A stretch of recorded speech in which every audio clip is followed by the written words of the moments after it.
Students, now we will see some of the rules and how we can draw the diagram of convex mirror when object is placed at various position. Okay, concave mirror में हमने देखा था कि भाई जब हमने object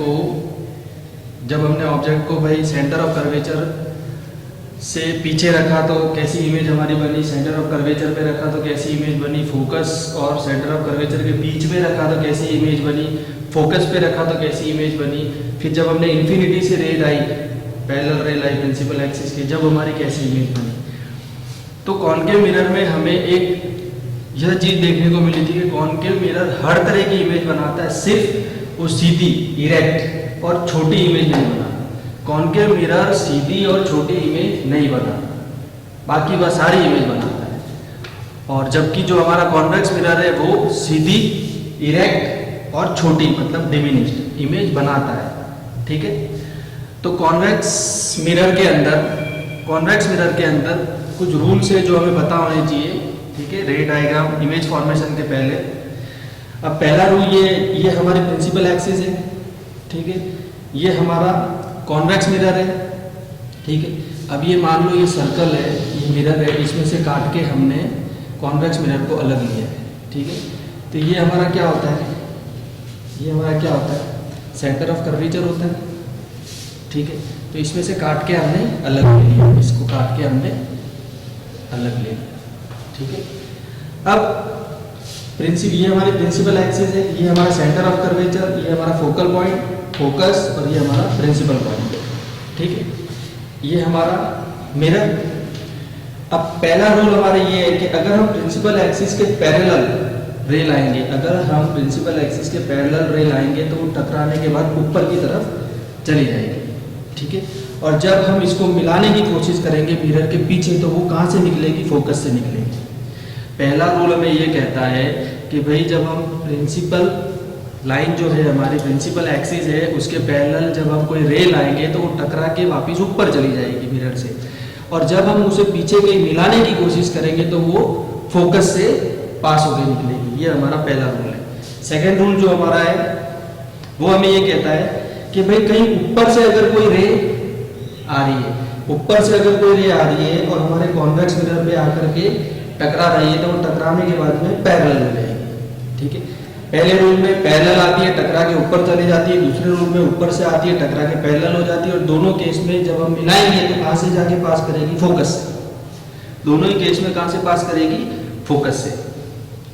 तीसरा rule हमारा ये कहता है कि अगर कोई रे कुछ इस कंडीशन में मिरर से आगे टकरा रही है जिसे अगर हम आगे मिरर बिहाइंड द मिरर अगर मिलाने की कोशिश करें और वो अगर सेंटर ऑफ कर्वेचर से पास करे, भाई ऐसी कोई रे ऑफ लाइट आकर के कॉन्वेक्स मिरर से टकराए जिसे अगर हम पीछे मिलाने की कोशिश करें और वो सेंटर ऑफ कर्वेचर से पास हो तो वो जिस डायरेक्शन में आएगी उसी डायरेक्शन में चली जाएगी।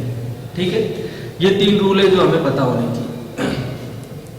अब इसमें दो ही कंडीशन है, दो ही तरीके से इमेज फॉर्मेशन होता है। ठीक है, कोई ज्यादा इसमें है नहीं। आपको यही ध्यान रखना है कि जब भी ऑब्जेक्ट किसी भी पोजीशन को हो इन्फिनिटी के अलावा, भाई हमारे प्रिंसिपल एक्सिस है, ये जो हमारी प्रिंसिपल एक्सिस है इस पे हम यहाँ पे किसी भी पोजीशन पे ऑब्जेक्ट को हम रख दें। ठीक है, एक्सेप्ट इन्फिनिटी के अलावा किसी भी पोजीशन पे प्रिंसिपल एक्सिस पे अगर हम ऑब्जेक्ट को रख दें, ठीक है, तो हमारा इमेज फॉर्मेशन जो है वो ऐसा ही होगा जो इस कंडीशन में हो रहा है। अब देखो, ये हमारा प्रिंसिपल एक्सिस है।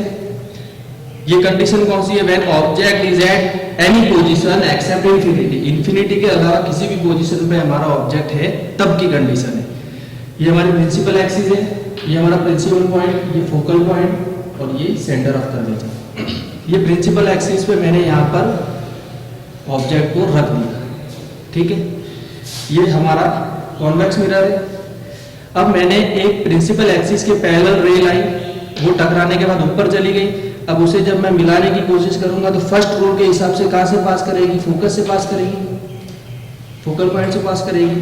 सेकंड केस, अगर मैं दूसरी रे कॉन्वेक्स मिरर के ऊपर दूसरी रे अगर मैं आएगी, दूसरी रे अगर कोई कॉन्वेक्स मिरर पे कुछ इस तरीके से आके टकराएगी कि अगर उससे हम आगे मिलाने की कोशिश करें और अगर वो सेंटर ऑफ कर्वेचर से पास हो तो वो जैसे आई थी वैसे ही चली जाएगी, जिस डायरेक्शन में आई थी उसी डायरेक्शन में चली जाएगी। थर्ड रूल, ठीक है। तो ये दोनों रे जहां पर इंटरसेक्ट हो रही है, ठीक है, पहले केस में प्रिंसिपल एक्सिस के पैरेलल आई थी, उसे हमने मिलाया तो फोकल पॉइंट से पास करी। दूसरे केस में कुछ इस तरीके से आई थी कि जिसे हमने मिलाया पीछे तो सेंटर ऑफ कर्वेचर से पास करी और जैसे आई थी वैसे चली गई। तो इस केस में ये दोनों रे जहां पर इंटरसेक्ट करेगी, ये दोनों रे जहां पर इंटरसेक्ट करेंगी वहां पर हमारी इमेज बनेगी। तो हमारी इमेज बनेगी यहाँ पर, ठीक है। हमारा ऑब्जेक्ट था ए बी और हमारी इमेज बनेगी ए डैश बी डैश, ठीक है। हमारा ऑब्जेक्ट सीधा था, हमारी इमेज भी सीधी बनी। हमारा ऑब्जेक्ट बड़ा था, हमारी इमेज छोटी बनी। तो सीधी और छोटी, सीधी और छोटी इमेज कौन बनाता है? सीधी और छोटी इमेज सिर्फ और सिर्फ कॉन्वेक्स मिरर बनाता है, कॉनकेव मिरर नहीं बना पाता, ठीक है। तो इस कंडीशन में जब भी हमने ऑब्जेक्ट को इंफिनिटी के अलावा किसी भी पोजीशन पे रखा तो हमारी इमेज कैसी बनेगी? सीधी, इरेक्ट और छोटी, डिमिनिश्ड, ठीक है। अब इस केस में क्या हुआ? रेज को हमने इंटरसेक्ट कराया, पीछे हमने इंटरसेक्ट कराया, तो reflected rays do not meet actually तो वो मीट हुई नहीं, हमने कराया ना इंटरसेक्ट। अब इमेज बनी कैसी है? हमारी इमेज का नेचर कैसा है? तो हमारी इमेज बनी क्या है? हमारी इमेज फोकल पॉइंट और प्रिंसिपल पॉइंट के बीच में कहीं बनी है, ठीक है। और बनी क्या है? बिहाइंड द मिरर, ठीक है। तो मिरर के पीछे बिहाइंड द मिरर और कहां पे? बिटवीन फोकल पॉइंट है प्रिंसिपल पॉइंट, फोकल पॉइंट और प्रिंसिपल पॉइंट के बीच में बिहाइंड द मिरर बनी है, ठीक है। इमेज कैसी है हमारी? ऑब्जेक्ट हमारा सीधा था, इमेज भी सीधी है, मतलब इरेक्ट है, अपराइट ऊपर की तरफ है, इरेक्ट और अपराइट है। और जो इमेज इरेक्ट और अपराइट होती है वो वर्चुअल होती है, ठीक है। जो इमेज इरेक्ट और अपराइट होती है वो कैसी होती है? वर्चुअल। वर्चुअल का मतलब रेज को हमने मीट कराया, वो एक्चुअली मीट नहीं करती, ठीक है। तो वर्चुअल है, इरेक्ट और अपराइट है। और इमेज है कैसी? ऑब्जेक्ट बड़ा था और इमेज छोटी हो गई, मतलब डिमिनिश्ड। कैसी हो गई? डिमिनिश्ड, ठीक है। अब सेकंड केस हमारा कि जब हम ऑब्जेक्ट को इंफिनिटी पे कहीं पे रखे और इंफिनिटी से हमारी दो रे आए, ठीक है। तो हमारा ऑब्जेक्ट मान लो इंफिनिटी से हमारी दो रे आए, तो प्रिंसिपल एक्सिस के पैरेलल आएगी, टकरा के वापस चली जाएगी और जब हम मीट कराएंगे तो कहां से इंटरसेक्ट होगी? फोकल पॉइंट से, फर्स्ट रूल। दूसरी रे भी प्रिंसिपल एक्सिस के पैरेलल आई, ठीक है, टकरा के वापस चली गई, ठीक है। तो मीट कराएंगे तो कहां मीट करेगी? फोकल पॉइंट पे, ठीक है। तो इंफिनिटी पे हमारा कोई ऑब्जेक्ट इंफिनिटी पे था, दो रे आई और वो जब हमने उसको मीट कराया, बिहाइंड द मिरर मीट कराया, तो वो कहां पे उसने इमेज बनाई? फोकल पॉइंट पे बनाई। और कैसी बनी? पॉइंट साइज, ठीक है, सीधी और बिल्कुल छोटी पॉइंट साइज, ठीक है। तो हमारी इमेज असल में मीट नहीं करी है, reflected image do not meet actually, हमने उसे मीट कराया और जिसे हम मीट कराते हैं उसे हम क्या कहते हैं? वर्चुअल इमेज, ठीक है। कहां पे मीट करिए? एट फोकस, ठीक है। और वर्चुअल इमेज कैसी होती है? इरेक्ट और अपराइट, सीधी होती है और है कैसी? छोटी सी पॉइंट साइज, इसकी पॉइंट साइज, ओके। तो ये दो कंडीशन है जो हमें ध्यान में रखनी है। और इन दो कंडीशन में किस तरीके से इमेज का फॉर्मेशन होता है कॉन्वेक्स मिरर में? कॉन्वेक्स मिरर सिर्फ erect and small image only develop in convex mirror, सीधी और छोटी इमेज भी डेवलप होती है किसमें? कॉन्वेक्स मिरर में, ओके।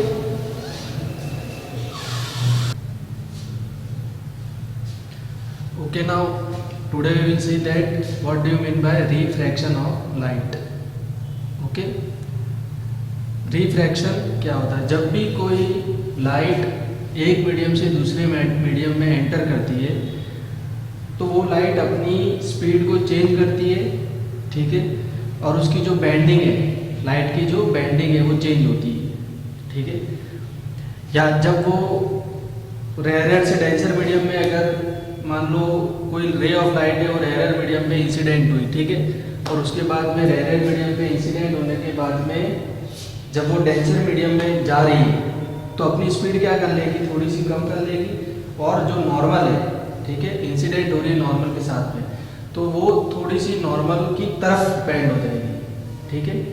और जब कभी बाहरी से जैसे मान लो ग्लास है या वाटर है, वहाँ से वापस एयर में निकल रही है, तो वो नॉर्मल से अवे बैंड हो जाएगी, ठीक है, और उसकी स्पीड वापस बढ़ जाएगी, ठीक है। रिफ्रैक्शन ऑफ लाइट समझने से पहले हम ये देख लेते हैं कि मीडियम क्या होता है, ठीक है। There are two types of medium, okay, one is rare medium and other is denser medium, ठीक है। रेयर मीडियम, एयर में जब लाइट ट्रेवल करती है या एयर में जब कोई भी लाइट एयर के अंदर किसी भी सरफेस में इंसिडेंट होती है, तो हम वो मीडियम में जब एयर में वो इंसिडेंट हो रही है तो हम बोलते हैं उसको रेयर मीडियम, ठीक है। और वैसे नॉर्मल हम एयर वाले मीडियम को थोड़ा सा हल्का मीडियम मानते हैं क्योंकि उसके मॉलिक्यूल्स थोड़े दूर दूर है। उसके बाद हमारा दूसरा है डेंसर मीडियम, डेंस, थोड़ा भारी, डेंस। डेंसर मीडियम वाटर और ग्लास, ठीक है, वाटर और ग्लास को हम डेंसर मीडियम मानते हैं। तो जो मीडियम है वो हमारे दो तरह के, ठीक है, एक है हमारा रेयर मीडियम, दूसरा है हमारा डेंसर मीडियम। तो रेयर मीडियम मतलब हल्का मीडियम है, तो हमें ये रेयर से ये पता चलता है क्योंकि हल्का है तो लाइट इसमें क्या तेज ट्रेवल करेगी, उसकी स्पीड जो है वो थोड़ी तेज होगी। वाटर या ग्लास जैसे इंसिडेंट होगी रेयर से और डेंसर में आएगी, जैसे मान लो भारी से हल्की मीडियम में आएगी तो ऑब्वियसली उसकी स्पीड कम हो जाएगी, ठीक है। तो इस तरह का फिनोमेनन जिसमें या तो लाइट की स्पीड चेंज हो या लाइट की जो बेंडिंग हो, लाइट की जो नॉर्मल के साथ में या तो नॉर्मल की तरफ बेंडिंग हो या नॉर्मल से अवे बेंडिंग हो, ठीक है। तो change in speed of light and bending of light, ये फिनोमेनन को हम रिफ्लेक्शन कह सकते हैं, ठीक है। एग्जाम्पल के तौर पे कोई ग्लास है, ठीक है, ट्रांसपेरेंट ग्लास है, उसमें हमने पानी डाला है, ठीक है, उसको हमें वाटर से फिल कर दिया है, फिर उसमें हम मान लो हम पेंसिल या पेन या कुछ भी रखते हैं, स्पून रखते हैं, ठीक है, तो हमें वो स्पून अंदर थोड़ी सी बेंड दिखती है या पेंसिल या पेन हमें थोड़ी सी बेंड दिखती है, you can observe it, okay. तो रिफ्रैक्शन के अंदर हमने सबसे पहले देखा कि भाई मीडियम क्या होता है। तो मीडियम दो तरह के होते हैं, एक होता है रेयर मीडियम, दूसरा होता है डेंसर मीडियम। जब लाइट एयर में ट्रेवल करती है तो हम बोलते हैं रेयर मीडियम, जब लाइट वाटर या ग्लास में ट्रेवल करेगी तो हम बोलेंगे डेंसर मीडियम, ठीक है। अब जब लाइट इंसिडेंट होती है, जब भी लाइट किसी भी सरफेस पे इंसिडेंट होती है तो वो नॉर्मल के साथ में एक एंगल बनाती है और उस एंगल को हम बोलते हैं एंगल ऑफ इंसिडेंस, ठीक है। जब भी लाइट किसी सरफेस पे इंसिडेंट होती है, ठीक है, तो वो नॉर्मल के साथ में एक एंगल बनाती है, उसे हम बोलते हैं एंगल ऑफ इंसिडेंस। अब ये जो हमारा है एयर है, अगर ये एयर है तो ये हमारा कैसा मीडियम है, रेयर मीडियम है, ठीक है। और ये हमने एक ग्लास स्लैब लिया है, ठीक है, ये ग्लास स्लैब लिया, अगर ये ग्लास स्लैब है तो ये कैसा मीडियम है, डेंसर मीडियम है, ठीक है। तो जैसा हमने समझा कि भाई लाइट एक रेयर मीडियम है, तो रेयर मीडियम में जो स्पीड होगी लाइट की वो थोड़ी तेज होगी जैसे ही सरफेस पे टकराएगी, और डेंसर मीडियम में आएगी तो स्पीड उसकी क्या हो जाएगी, कम हो जाएगी, और कम होने के साथ साथ वो थोड़ी बैंड होगी लाइट, ठीक है। तो वही हम समझ रहे हैं। तो this is air, this is rare medium and this is glass, okay, this is glass and this is denser medium, okay. And then again from glass it comes out, the ray of light again from this glass, from this denser medium, the ray of light again comes out. So it enters from rarer, then it comes to denser, and then finally it comes out through rarer medium, okay. So rarer, denser and rarer. अब हम तीन medium में जो light travel कर रही है उसको समझेंगे कि भाई जब रेयर से डेंसर में आई तो उसने कैसा बिहेव किया, ठीक है, फिर डेंसर में उसने कैसा बिहेव किया, फिर डेंसर से जब बाहर आएगा तो उसने कैसा बिहेव किया, ठीक है। तो ये हमारा एयर है, रेयर मीडियम है, ये हमारा एंगल ऑफ इंसिडेंस है। तो जब रे ऑफ लाइट रेयर से डेंसर मीडियम पे इंसिडेंट होती है, जब रे ऑफ लाइट रेयर से डेंसर मीडियम पे इंसिडेंट होती है तो जो एंगल ऑफ इंसिडेंस है, ठीक है, उसके बाद में नॉर्मल की तरफ बेंड हो जाती है, ठीक है।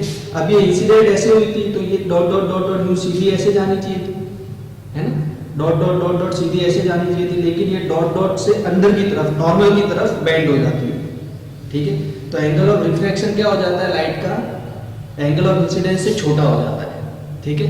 द एंगल ऑफ इंसिडेंस से the angle of incidence is greater than angle of refraction when a ray of light enters from rare medium to denser medium and that ray of light bends towards the normal, normal की तरफ bend हो जाती है, ठीक है। उसकी speed भी कम हो जाती है और नॉर्मल की तरफ बेंड हो जाती है और एंगल ऑफ इंसिडेंस ज़्यादा होता है और एंगल ऑफ रिफ्रैक्शन कम होता है। अब जब ये वापस जो अंदर की तरफ ग्लास में ये वापस इंसिडेंट होगी सरफेस पे, वापस इंसिडेंट होगी, तो एंगल ऑफ इंसिडेंस तो इसका छोटा ही रहेगा, ठीक है, नॉर्मल के सामने। फिर जब ये वापस ग्लास से बाहर निकलेगी एयर में, ठीक है, तो फिर ये क्या हो जाएगी कि इसको डॉट डॉट सीधा इस तरीके से सीधा जाना चाहिए था, लेकिन ये क्या इससे थोड़ा बाहर की तरफ बेंड हो जाएगी, तो नॉर्मल से दूर बेंड हो जाएगी, अवे फ्रॉम द नॉर्मल। तो हमने क्या देखा कि भाई जब ray of light rare medium से डेंसर मीडियम में आई तो एंगल ऑफ इंसिडेंस बढ़ा था, और एंगल ऑफ रिफ्लेक्शन जब डेंसर मीडियम में बेंड हुई तो एंगल ऑफ रिफ्लेक्शन क्या हो गया, छोटा हो गया, ठीक है। और जब डेंसर मीडियम में से बाहर निकली तो एंगल ऑफ इंसिडेंस छोटा था और एंगल ऑफ रिफ्लेक्शन बड़ा हो गया, मतलब डेंसर मीडियम से जब रेयर मीडियम में बाहर निकली तो नॉर्मल से अवे बेंड होगी, नॉर्मल से दूर बेंड होगी, और जब रेयर से डेंसर में आई थी तब नॉर्मल के तरफ बेंड हो गई थी, towards the normal, rare to denser towards the normal, denser to rare away from the normal, ठीक है। तो ये हमें ध्यान रखना है। अब हम स्टेटमेंट देखते हैं, भाई रिफ्लेक्शन को हम क्या लिख सकते हैं कि भाई जब भी रे ऑफ लाइट एक मीडियम से दूसरे मीडियम में एंटर करेगी, ठीक है, जब भी रे ऑफ लाइट एक मीडियम से दूसरे मीडियम में एंटर करेगी तो उसकी स्पीड चेंज होगी, और स्पीड चेंज होने के साथ साथ में वो बेंड होगी, या तो नॉर्मल की तरफ बेंड होगी या नॉर्मल से दूर बेंड होगी, ठीक है। तो हम देख लेते हैं। When a ray of light enters from one medium to another, it changes its speed and it bends towards and away from the normal, and this phenomenon is called refraction of light. Okay. When a ray of light enters from one medium to another, it changes its speed and it bends towards and away from the normal, and this phenomenon is called refraction of light. ठीक है, यहाँ पे हम देख रहे हैं कि जो एंगल ऑफ इंसिडेंस है, एंगल ऑफ इंसिडेंस कहाँ पे, रेयर मीडियम में। एंगल ऑफ इंसिडेंस कहाँ पे, रेयर मीडियम में, ठीक है, एयर वाले मीडियम में। Angle of incidence rare medium में इज ग्रेटर, बड़ा है, than denser medium. Denser medium जो है उसका जो एंगल ऑफ रिफ्रैक्शन है, जो रिफ्रैक्ट हुई, बेंड हुई, नॉर्मल की तरफ बेंड हुई, तो एंगल ऑफ रिफ्रैक्शन जो हुआ, ठीक है, वो क्या हो गया, छोटा हो गया एंगल ऑफ इंसिडेंस से, ठीक है। तो जब रेयर से डेंसर में लाइट गई तो एंगल ऑफ इंसिडेंस क्या था, बड़ा है एंगल ऑफ रिफ्रैक्शन, ठीक है, ओके। अब पहला केस ये है कि भाई रेयर से डेंसर में जब गई, ठीक है, ये हमारा सरफेस है, ठीक है, ये हम मान लेते हैं कि ये हमारा ग्लास स्लैब का सरफेस है, या हमारा वाटर का सरफेस है, डेंसर मीडियम में, ठीक है। तो जब इंसिडेंट हुई, ठीक है, तो सीधी जानी चाहिए थी, लेकिन नॉर्मल की तरफ बेंड होगी। तो जब रेयर से डेंसर में आएगी तो नॉर्मल की तरफ बेंड होगी, तो हम बोलेंगे when a ray of light enters from rare to denser it bends towards the normal. When a ray of light enters from rare to denser medium it bends towards the normal and it speeds decreases, ठीक है। जब हल्के से भारी medium में जाएगी तो speed क्या हो जाएगी, डिक्रीज हो जाएगी, और जब भारी से हल्के मीडियम में बाहर निकलेगी तब स्पीड क्या हो जाएगी, इंक्रीज हो जाएगी। सेकंड केस में देखो, ग्लास स्लैब से बाहर आ रही है, ग्लास स्लैब से बाहर आ रही है, तो एंगल ऑफ इंसिडेंस क्या है, छोटा है, और एंगल ऑफ रिफ्लेक्शन क्या है, बड़ा है। तो सेकंड केस में जब डेंसर से रेयर में बाहर निकलते हैं तो हम बोलेंगे when a ray of light comes out from denser to rarer medium, okay, it bends away from the normal. ये जो नॉर्मल है इससे अवे बेंड करती है, ठीक है, ये ऐसे आनी चाहिए थी लेकिन इससे दूर चली गई, so it bends away from the normal. तो हम बोल सकते हैं when a ray of light enters from denser and it comes out to the rarer medium, it bends away from the normal and its speeds increases, ठीक है। और तीसरा, जब भी एंगल ऑफ इंसिडेंस 0 डिग्री है, ठीक है, सीधा बढ़ रहा है नॉर्मल पे, जब नॉर्मल पे सीधा एंगल ऑफ इंसिडेंस क्या है, सीधा है, 0 है, एंगल ऑफ इंसिडेंस मतलब 0 है, तो no bending of light will be there. ये मान लो कोई वाटर का सरफेस है, ठीक है, और एकदम सीधी लाइट अगर उस पे बिल्कुल सीधी लाइट गिरती है और एंगल ऑफ इंसिडेंस 0 बनता है, तो वो हमें बिल्कुल सीधा ही सीधा दिखेगा, किसी तरह का कोई बेंडिंग नहीं दिखेगा, ये हमें ध्यान रखना है, ठीक है। अब speed of light decreases when it enters from rare to denser medium. भाई रेयर से डेंसर मीडियम में जब लाइट जाएगी तो उसकी स्पीड क्या हो जाएगी, डिक्रीज हो जाएगी। Second case, speed of light increases when it enters from denser to rare medium. जब डेंसर से रेयर मीडियम में बाहर निकलेगी तो स्पीड क्या हो जाएगी, इंक्रीज हो जाएगी। ठीक है, तो ये सारे पॉइंट्स आपको याद रखने हैं। And this is the refraction. ठीक है, रिफ्रैक्शन का मतलब ये है कि जब भी कोई लाइट एक मीडियम से दूसरे मीडियम में जाएगी तो वो या तो नॉर्मल की तरफ या नॉर्मल से दूर बेंड हो जाएगी, और या तो उसकी स्पीड बढ़ेगी या उसकी स्पीड कम होगी। ठीक है, okay, now we will see that what is refractive index. Refractive index क्या होता है? ठीक है, हमें मालूम है कि जो रेयर मीडियम होता है, ठीक है, जैसे एयर, तो उसमें जो स्पीड होती है जो लाइट की वो क्या होती है, फास्ट होती है। तो रेयर मीडियम में speed of light is what, fast. Denser medium में आइदर इट इज ग्लास और इट इज वाटर। तो डेंसर मीडियम में स्पीड ऑफ लाइट कैसी होती है, स्लो होती है, लाइट की स्पीड स्लो होती है। तो जो रिफ्रैक्टिव इंडेक्स है that is mu. Refractive index को हम म्यू से डिनोट कर रहे हैं। तो रिफ्रैक्टिव इंडेक्स है mu, that mu is inversely proportional to velocity. ठीक है, इसका मतलब रिफ्रैक्टिव इंडेक्स हम डेंसर को, रिफ्रैक्टिव इंडेक्स डेंसर को मान रहे हैं। ठीक है, तो जितना ज़्यादा म्यू बढ़ेगा या जितना ज़्यादा डेंस होगा, भाई जितना ज़्यादा म्यू बढ़ेगा उतना ज़्यादा मीडियम डेंस होता जाएगा, और जितना मीडियम डेंस होगा उतनी स्पीड लाइट की कम होती जाएगी। This v is velocity of light. ठीक है, तो रेयर में हमने देखा स्पीड ऑफ लाइट फास्ट होती है, हल्के मीडियम में फास्ट होती है। ठीक है, और डेंसर मीडियम में स्पीड ऑफ लाइट स्लो होती है। ठीक है, तो जितना ज़्यादा डेंस मीडियम होगा उतना ज़्यादा उसका रिफ्रैक्टिव इंडेक्स ज़्यादा होगा। ठीक है, तो जितना डेंस मीडियम उतना रिफ्रैक्टिव इंडेक्स ज़्यादा और उतनी ही कम उसकी लाइट की स्पीड। ठीक है, ऑप्टिकल डेंसिटी और रिफ्रैक्टिव इंडेक्स। ऑप्टिकल डेंसिटी हम रिफ्रैक्टिव इंडेक्स से ही नापते हैं। ठीक है, optical density is almost equal to refractive index. Okay, now this is one surface, a ray of light incident, a ray of light has been incident on this surface and it is coming out from denser to rarer medium, right? तो जब dense से rare medium में light बाहर आ रही है, ठीक है, rare medium में हमने स्पीड ऑफ लाइट को v2 माना है और डेंसर मीडियम में हमने स्पीड ऑफ लाइट को v1 माना है। तो हमें मालूम है कि जितना ज़्यादा डेंस मीडियम है उतनी ज़्यादा उसकी ऑप्टिकल डेंसिटी है, उतनी ही ज़्यादा उसकी रिफ्रैक्टिव इंडेक्स है, तो उसकी स्पीड क्या होगी, कम होगी। और जैसे ही डेंसर से रेयर में बाहर निकली लाइट तो उसकी स्पीड बढ़ गई, मतलब उसकी ऑप्टिकल डेंसिटी कम हो गई, उसका रिफ्रैक्टिव इंडेक्स क्या हो गया, कम हो गया।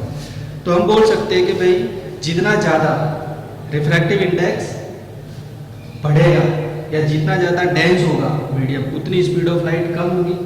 जितनी ज़्यादा वेलोसिटी बढ़ेगी, हमें ये ऑब्जर्वेशन हो रहा है कि इधर लाइट की स्पीड जो है वो हमें ज़्यादा ऑब्जर्व हो रही है, तो हम बोल सकते हैं कि उसकी जो ऑप्टिकल डेंसिटी या रिफ्रैक्टिव इंडेक्स है मीडियम का वो कैसा है, कम है। ठीक है, अब यहाँ पे हमने ये ऑब्जर्व किया था v2 is greater than v1 means velocity in rare medium is greater than velocity in denser medium. Why? Because this v2 is less denser than v1। Optical density और refractive index of v2 is smaller than optical density और refractive index of v1। Understood? So this is the refractive index and optical density, कि भाई किसी भी medium के अंदर optical density या refractive index ज़्यादा है तो हम बोलेंगे उस मीडियम में लाइट की स्पीड क्या होगी, कम होगी। ठीक है, और जैसे जैसे ऑप्टिकल डेंसिटी या रिफ्रैक्टिव इंडेक्स कम होता जाएगा तो वैसे वैसे स्पीड बढ़ती जाएगी, मतलब वैसे वैसे डेंसर से रेयर में की तरफ आता जाएगा। Understood? Now Snell's law. Snell's law हमें ये बताता है कि एक ही सरफेस पे जब एक ही मीडियम हो, जैसे ये एयर है और ये डेंसर है, तो मैंने एंगल ऑफ इंसिडेंस, अगर मान लो यहाँ पे एंगल ऑफ इंसिडेंस मान लो मैंने 20 डिग्री रखा या 30 रखा या 40 रखा, ठीक है, तो ये एंगल ऑफ इंसिडेंस जो मैंने अलग अलग रखा है, ठीक है, तो एंगल ऑफ मींस ये मैंने अल्फा मान लिया, ये बीटा मान लिया, ये गामा मान लिया, ये ए बी और सी मान लिया, ठीक है। तो स्नेल्स लॉ में ये बताता है कि the ratio of sine of angle of incidence to angle of refraction is always constant. वो जैसे जैसे एंगल बढ़ता जाएगा तो उससे कोई फर्क नहीं पड़ेगा, वो हमेशा रेशो क्या रहेगा, कांस्टेंट रहेगा। ठीक है, तो यहाँ पे हमने देखा कि भाई sine i by sine alpha upon sine A, this is sine alpha and this is sine alpha upon sine A is equal to sine beta upon sine B, sine beta upon sine B is equal to sine gamma upon sine C, ठीक है, is equal to sine angle of incidence upon angle of refraction, this is always constant. ठीक है, Snell's law states that the ratio of sine or angle of incidence to the angle of diffraction is always constant. That is sin I by sin r is equal to constant. ठीक है, जब हम एक ही surface पे angle change करते जाएंगे तो जो साइन एंगल ऑफ इंसिडेंस और एंगल ऑफ रिफ्रैक्शन का साइन का जो रेशियो होगा वो हमेशा क्या होगा, कांस्टेंट होगा। और यही हमें स्नेल्स लॉ बताता है। ठीक है।